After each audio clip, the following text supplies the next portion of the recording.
Muchos eventos deportivos involucran a la audiencia para crear efectos que una sola persona no podría crear. Por ejemplo, durante la inauguración de los Juegos Olímpicos de Vancouver en el 2010, se encendió una única luz en el medio del estadio, que fue seguida por un creciente mar de luces en el campo. Una vez que la luz llegaba a los bordes del campo, los miembros del público habían recibido instrucciones de encender sus antorchas fila por fila, creando un efecto de un círculo de luz en constante crecimiento. En otros eventos, a los miembros de la audiencia se les han dado grandes tarjetas cuadradas con varios colores. Se les ordena elevar los cuadrados por encima de sus cabezas en un momento particular durante el programa. Juntos, los cuadrados forman un mensaje o símbolo que millones de espectadores pueden ver en todo el mundo. Trabajando juntos, la audiencia logra algo que una sola persona que trabaja sola no puede hacer. Igualmente, Dios ha llamado a la iglesia a trabajar juntos para enviar un mensaje más poderoso que el mensaje que podríamos transmitir por nosotros mismos. Y al unirnos en la verdad, tal como es en Jesús, y enfocarnos en la misión de la iglesia, demostramos de una manera memorable el poder transformador del Evangelio para el mundo. Así que busca tu Biblia y un momento más regresaré.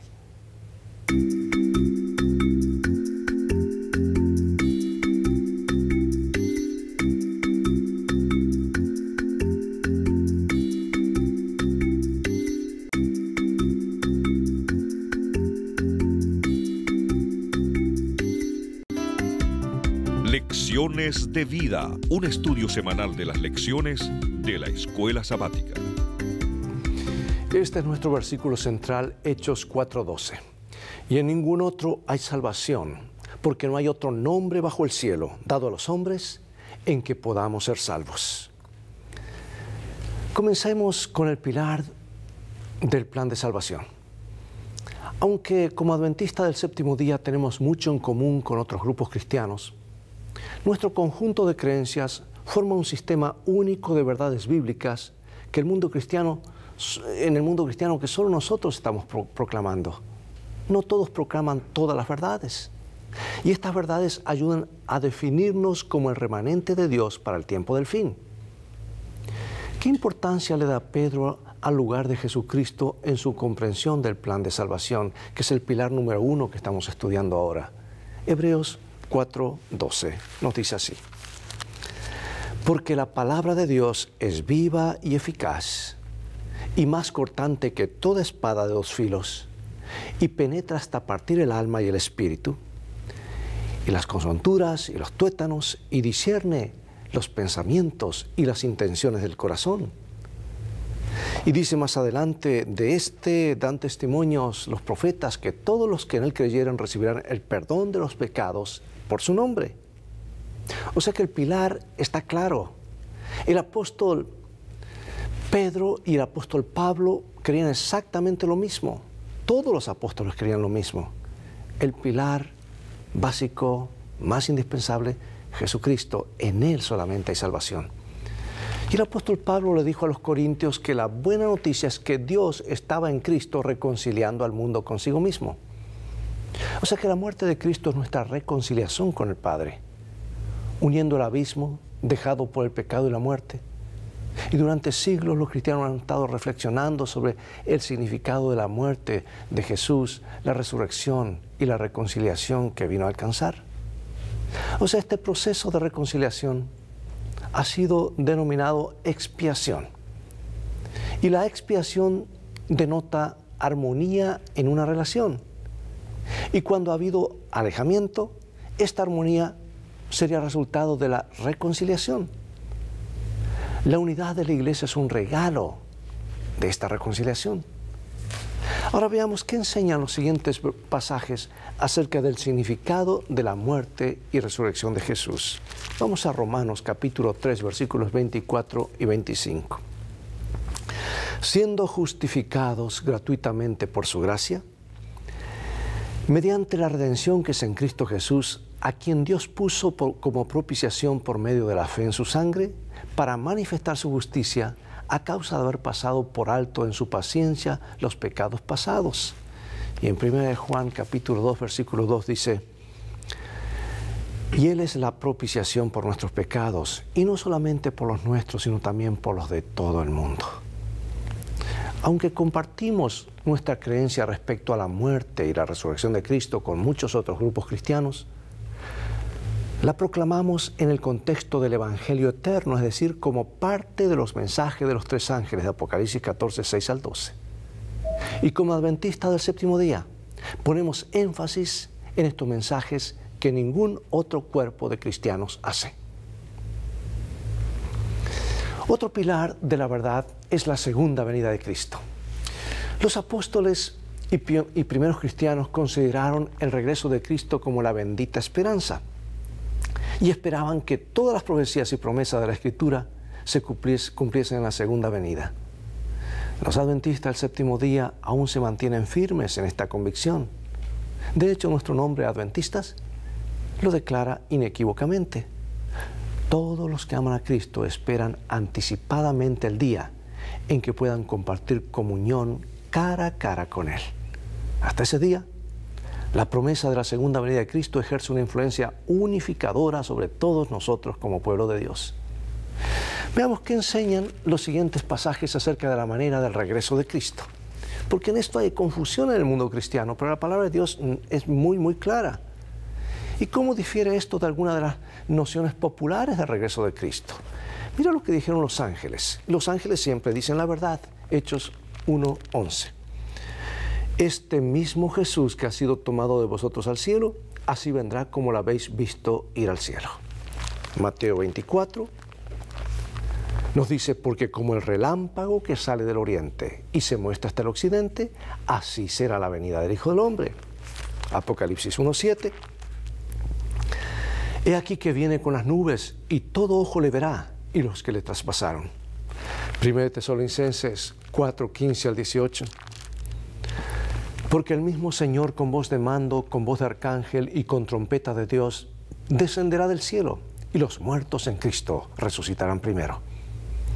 Luego nosotros los que vivimos, los que hayamos quedado, seremos arrebatados juntamente con ellos en las nubes para recibir al Señor en el aire, y así estaremos siempre con el Señor. O sea que la Biblia nos asegura repetidamente que Jesús vendrá nuevamente a reclamar a su pueblo redimido. Y cuando este evento ocurra, no debería ser una cuestión de especulación, porque Jesús mismo dijo que ese día, el día y la hora nadie sabe, ni siquiera los ángeles del cielo, sino solo mi Padre. No solo no sabemos cuándo regresará Cristo, sino que se nos ha dicho que no sabemos ni vamos a saber, solamente el Padre. Al final de su ministerio, Jesús contó la parábola de las 10 vírgenes con el fin de ilustrar la experiencia de la iglesia en espera de la segunda venida. Allí tenemos los 2 grupos de vírgenes que representan 2 tipos de creyentes que profesan estar esperando a Jesús. Superficialmente, estos 2 grupos parecen iguales, pero cuando se produce el retraso de la venida de Jesús, la diferencia real entre ellos se vuelve obvia. Un grupo, a pesar de la demora, había mantenido viva su esperanza y había hecho la preparación espiritual adecuada. Y con esta parábola, Jesús quiso enseñar a sus discípulos que la experiencia cristiana no debe basarse en entusiasmo o entusiasmo emocional, sino en una confianza continua en la gracia de Dios y la perseverancia en la fe, aun cuando haya evidencia tangible del cumplimiento de las promesas de Dios. Jesús nos invita aún hoy a mirar y estar listos en cualquier momento para su venida. Eso es lo importante. Pregunto, aunque nuestro propio nombre, Adventista del Séptimo Día, testifica lo crucial que es la segunda venida para nosotros, ¿cómo podemos a nivel personal mantener la realidad de la segunda venida ante nosotros? ¿Cómo podemos, a medida que pasan los años, no cometer el error que Jesús advirtió en la parábola de las 10 vírgenes? Bueno, otro de los pilares distintivos es el ministerio de Jesús en el santuario celestial. ¿Qué está haciendo Jesús ahora? ¿Te has preguntado? Bueno, en el Antiguo Testamento, Dios instruyó a Moisés que construyera un tabernáculo o santuario para servir como morada aquí en la tierra. Y a través de sus servicios, el santuario es donde se enseñó al pueblo de Israel el plan de salvación. Y más tarde, en el tiempo del rey Salomón, el tabernáculo portátil fue reemplazado por un magnífico templo. Tanto el tabernáculo como el templo fueron modelados según el santuario celestial, el tabernáculo verdadero que el Señor erigió y no el hombre, dice la Escritura. Y a lo largo de toda la Biblia, se supone que hay un santuario celestial. Es claro, la Biblia lo demuestra, que sirve como el principal lugar de habitación de Dios. Los servicios del santuario terrenal eran como mini profecías, eran, como por decir así, maquetas del plan de salvación y del ministerio sacerdotal de Jesús en el cielo, en el santuario original. Veamos qué enseñan estos pasajes acerca del ministerio sacerdotal de Jesús en el cielo. De hecho, hay un libro entero que habla de lo que Jesús está haciendo ahora. Vayamos a ese libro, Hebreos capítulo 9, versículos 11 y 12, y después del 23 al 24. Pero estando ya presente Cristo, sumo sacerdote de los bienes venideros, por el más amplio y más perfecto tabernáculo, no hecho de manos, es decir, no de esta creación, y no por sangre de machos cabríos ni de becerros, sino por su propia sangre, entró una vez para siempre en el lugar santísimo, habiendo obtenido eterna redención. Fue pues necesario que las figuras de las cosas celestiales, porque no entró Jesús en el santuario hecho de mano, figura del verdadero, sino en el cielo mismo, para presentarse ahora por nosotros ante Dios. Desde su ascensión, el santuario celestial es el lugar donde Cristo lleva a cabo su ministerio sacerdotal para nuestra salvación. Un gran pilar bíblico. Por lo tanto, se nos anima a acercarnos confiadamente al trono de la gracia para alcanzar misericordia y hallar gracia para el oportuno socorro. Así como el tabernáculo terrenal tenía dos fases de ministerio sacerdotal, primero diariamente en el lugar santo y luego una vez al año en el lugar santísimo, las Escrituras también describen estas dos fases del ministerio de Jesús en el cielo. Su ministerio en el lugar santo en el cielo se caracteriza por la intercesión, el perdón, la reconciliación y la restauración. Los pecadores arrepentidos tienen acceso inmediato al Padre a través de Jesús el mediador. Pero escucha bien, desde 1844, el ministerio de Jesús en el lugar santísimo trata con los aspectos de juicio y limpieza que se hacían una vez al año en el día de la expiación. El ministerio de limpiar el santuario también se basa en la sangre derramada de Jesús. La expiación realizada en ese día presagió la aplicación final de los méritos de Cristo para eliminar la presencia del pecado y lograr la reconciliación completa del universo en un solo gobierno armonioso bajo Dios. La doctrina de este ministerio en dos fases es una contribución adventista única para comprender todo el plan de salvación. Vayamos a otro pilar. Otra enseñanza bíblica crucial que los adventistas del séptimo día creen y defienden es el sábado del séptimo día. Esta es una doctrina clave que trae unidad y comunión entre nosotros y debe ser proclamada y restaurada en los corazones. Es una que, con muy pocas excepciones en la cristiandad, solo nosotros seguimos. El sábado, amigos, es un regalo de Dios para la humanidad desde la semana de la creación misma. En la creación, 3 actos divinos establecieron el sábado. Número 1, Dios descansó en el día de reposo, bendijo el día y lo santificó.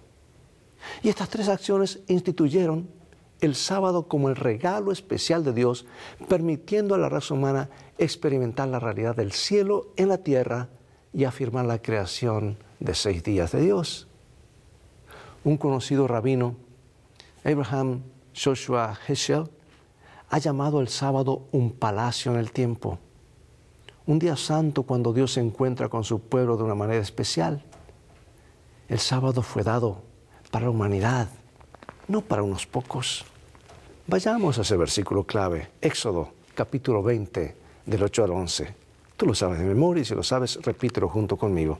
Dice así: acuérdate del día de reposo para santificarlo. 6 días trabajarás y harás toda tu obra, mas el séptimo día es reposo para Jehová tu Dios. No hagas en él obra alguna, tú, ni tu hijo, ni tu hija, ni tu siervo, ni tu criada, ni tu bestia, ni tu extranjero que está dentro de tus puertas, porque en 6 días hizo Jehová los cielos y la tierra, el mar y todas las cosas que en ellos hay, y reposó en el 7º día. Por tanto Jehová bendijo el día de reposo y lo santificó. Y en Deuteronomio 5, 12 al 15 nos dice: guardarás el día de reposo para santificarlo como Jehová tu Dios te ha mandado. Pero mira qué interesante lo que dice Ezequiel, inspirado por Dios, 20, 12 y 20. Y les di también mis sábados, o mis días de reposo, para que fuesen por señal entre mí y ellos, para que supiesen que yo soy Jehová que los santifico. Y santificad mis días de reposo, y sean por señal entre mí y vosotros, para que sepáis que yo soy Jehová vuestro Dios. En nuestro deseo de seguir el ejemplo de Jesús, los adventistas del 7º día observamos el sábado, el 7º día. La participación de Jesús en los servicios del sábado revela que lo respaldó como un día de descanso y adoración. Algunos de sus milagros fueron hechos en sábado con el fin de enseñar la dimensión de curación, tanto física como espiritual, que proviene de la celebración del sábado. Los apóstoles y los primeros cristianos entendieron que Jesús no había abolido el sábado. Ellos mismos lo conservaron, lo observaron y asistieron a la adoración en ese día. Pero otra hermosa dimensión del sábado es su señal de nuestra liberación del pecado. Porque el sábado es un memorial de la salvación de Dios, del pueblo de Israel, de la esclavitud de Egipto, hasta lo que Él prometió introducirlos en la tierra de Canaán. Pero a pesar del fracaso de Israel para entrar completamente en este reposo, debido a su repetida desobediencia, idolatría, Dios todavía promete que queda un reposo para el pueblo de Dios. Y todos los que deseen entrar en ese reposo pueden entrar por fe en la salvación que Jesús provee, el reposo en Cristo. La observancia del sábado, amigos, simboliza este descanso espiritual en Cristo y que confiamos solo en sus méritos, no en las obras, para salvarnos del pecado y darnos vida eterna. Bueno, otro pilar de los grandes pilares de la fe cristiana es el estado de los muertos y la resurrección. ¿Sabes tú que existen más de 1.600 versículos en la Biblia que nos hablan de eso? Sin embargo, es el tema más mal entendido que fue usado por el diablo para engañarnos en el Edén. Él dijo: no moriréis, seréis como dioses. En otras palabras, algo va a seguir viviendo. Y desde entonces, la gran mayoría sigue creyendo esa mentira. Me atrevo a decir que el 99.9% de las religiones del mundo creen que hay algo que sigue viviendo después de morir.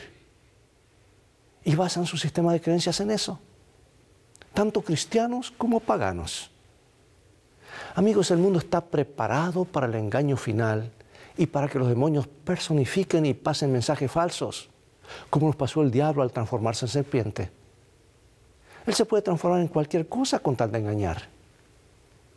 El ser humano es mortal, no sigue viviendo después de la muerte, no hay nada que sigue viviendo.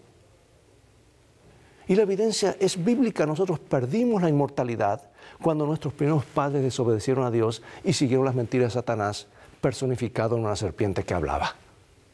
Jesús, por otra parte, descendió para traernos vida eterna y a través de su vida perfecta, obediencia y de su sacrificio perfecto, nos ofrece sus méritos para vivir para siempre.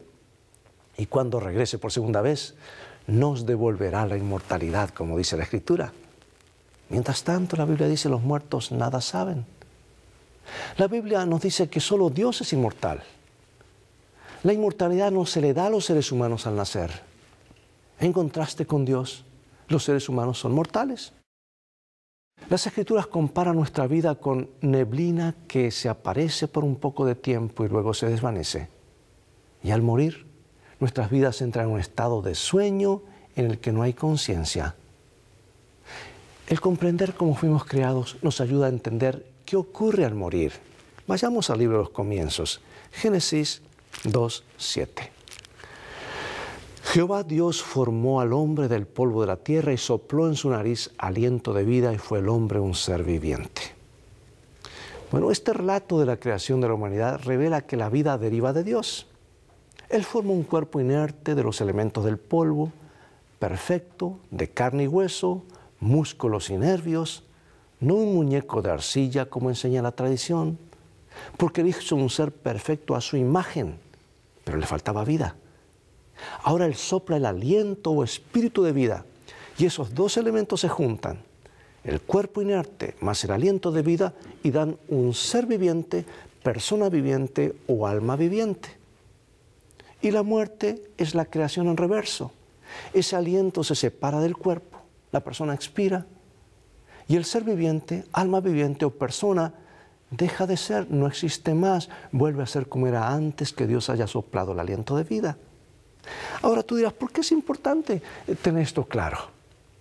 Yo quiero decirte que si no tenemos esto claro en nuestras mentes, estamos con las puertas de nuestra mente abiertas de par en par y vulnerables a los mayores engaños que el diablo ha estado preparando por siglos para este tiempo final. Ni siquiera podremos confiar en nuestros sentidos, sino en lo que dice la palabra de Dios. Aunque las personas nacen mortales y están sujetas a la muerte, la Biblia dice que Jesucristo, como la fuente de la inmortalidad, nos dice que Él pronto dará vida eterna a todos aquellos que creen en su salvación y les devolverá la eternidad. Dice, la dádiva de Dios es vida eterna en Cristo Jesús, Señor nuestro. Y dice que Jesús quitó la muerte y sacó a la luz la vida y la inmortalidad por el Evangelio. Y nos dice el versículo conocido, Juan 3:16, repítelo junto conmigo, Juan 3:16, porque de tal manera amó Dios al mundo, que ha dado a su Hijo unigénito, para que todo aquel que en Él cree no se pierda, mas tenga vida eterna. Entonces, ¿hay esperanza de vida después de la muerte? Sí la hay. Veamos qué nos dicen estos pasajes sobre la vida después de la muerte y cuándo se otorgará la inmortalidad a los seres humanos. 1 Corintios 15, 51 al 54. He aquí os digo un misterio, no todos dormiremos, pero todos seremos transformados en un momento, en un abrir y cerrar de ojos, a la final trompeta, porque se tocará la trompeta y los muertos serán resucitados incorruptibles y nosotros seremos transformados. Porque es necesario que esto corruptible se vista de incorrupción y esto mortal se vista de inmortalidad. Y cuando esto corruptible se haya vestido de incorrupción y esto mortal se haya vestido de inmortalidad, entonces se cumplirá la palabra que está escrita, sorbida es la muerte en victoria. 1 Tesalonicenses 4, 16 y 17, porque el Señor mismo con voz de mando y con voz de arcángel y con trompeta de Dios descenderá del cielo, los muertos en Cristo resucitarán primero. Luego nosotros los que vivimos, los que hayamos quedado, seremos arrebatados juntamente con ellos en las nubes para recibir al Señor en el aire y así estaremos siempre con el Señor. O sea que el apóstol Pablo y la palabra de Dios dejan claro que Dios otorga la inmortalidad a las personas no en el momento de la muerte, sino en la resurrección, cuando suene la última trompeta. Mientras que los creyentes reciben la promesa de la vida eterna en el momento en que aceptan a Jesús como su Salvador. Allí está la vida eterna latente. Han aceptado a aquel que es la resurrección y la vida. Pero la inmortalidad en su totalidad se da solo en la resurrección, cuando Jesús venga.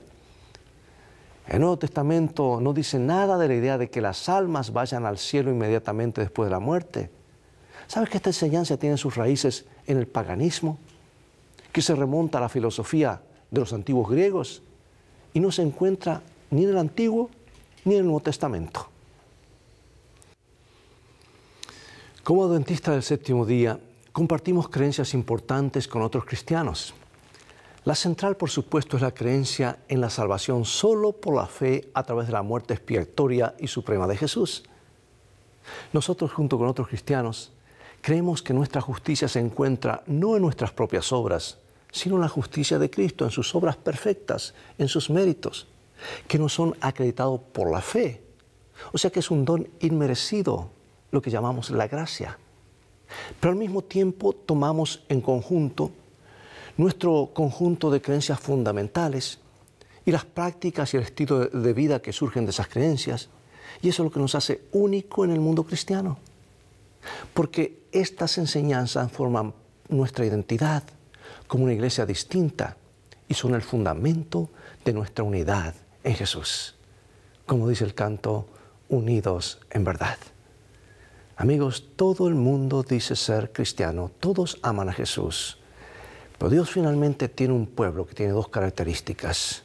Ama a Jesús lo suficiente para obedecerle. Y Jesús dice, si me amáis, guardad mis mandamientos. No te equivoques, Dios tiene un pueblo, siempre lo tuvo y lo tendrá. Cuando venga Jesús, muchos dirán, Señor, Señor, hicimos esto en tu nombre. Tantas cosas hicieron. Y Jesús le responderá a los cristianos, apartados de mí no os conozco, obradores de maldad. Y esa palabra, esa expresión, obradores de maldad, en inglés se explica mucho más claro, llama lawlessness, o sea, aquellos que quebrantan la ley. Aman a Jesús, pero desobedecen. Pero Jesús dice, si me amáis, guardad mis mandamientos. ¿Tendrá Dios finalmente un pueblo que le ame tanto que está dispuesto a obedecerle? Y cuando Juan trata de buscar al pueblo de Dios, justo ve que la tierra está en serios problemas. Jesús está regresando, las plagas están cayendo. Y Juan busca dónde está el pueblo de Dios. Y no lo encuentra. Y el ángel le indica, allí están. No son la mayoría, es un remanente, son pocos. Pero allí están, ¿y quiénes son? Y allí se le dice, allí están, tienen paciencia, tienen aguante, pero tienen la fe de Jesús, aman a Jesús y guardan sus mandamientos. Amigos, los mandamientos no salvan, el que salva es Jesús. Pero Jesús coloca los mandamientos para proteger a aquellos que Él ha salvado. Así que no te equivoques, hay dos características claves que el Señor lo pone entre tantas características de la verdadera iglesia. La fe de Jesús y los mandamientos de Dios. Es como si fuese la foto y las impresiones digitales en un documento. En la foto muchos se parecen, pero en las impresiones digitales todos somos diferentes. Todos creen en Jesús, aman a Jesús, predican a Jesús, pero cuando se trata de obediencia dicen no, los mandamientos no. No pueden ser el pueblo de Dios. Dios tiene un pueblo que le ama y que le obedece por amor. Dios nos ayuda a permanecer firmes, fieles al Señor, compartiendo este mensaje de que hay esperanza y vida eterna en Cristo Jesús. Oremos. Gracias, Dios, por tu palabra. Queremos estar firmes y unidos en la verdad, unidos a ti, unidos a tu palabra, guiados por el Espíritu, en el nombre de Jesús. Amén. Es todo el tiempo que tenemos por hoy. Ha llegado el momento de despedirnos y será hasta el próximo programa de la serie Lecciones de Vida. Así que invita a otros a sintonizar este canal. Transfórmate tú mismo en un canal de bendiciones al invitar a otros. Dios te bendiga y te guarde. Y recuerda, nunca lo olvides, tú vales mucho para Jesús. Él te ama más de lo que puedes imaginar.